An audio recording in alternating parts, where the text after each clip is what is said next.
கிருஷ்ணரின் அவதாரம் முடிந்துவிட்டது, உலக வாழ்வு நிலையற்றது என்பதை அவர்கள் உணர்ந்தார்கள்.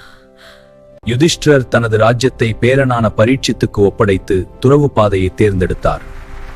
6 பேரும் துறவு கோலத்தில் வடதிசை நோக்கி நடந்தார்கள். ஒரு நாய் அவர்களை நம்பிக்கையுடன் தொடர்ந்தது.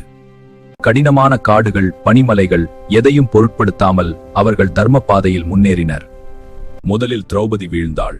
அர்ஜுனனை அதிகம் நேசித்த மனப்பாகுபாடே அவளுடைய குறை.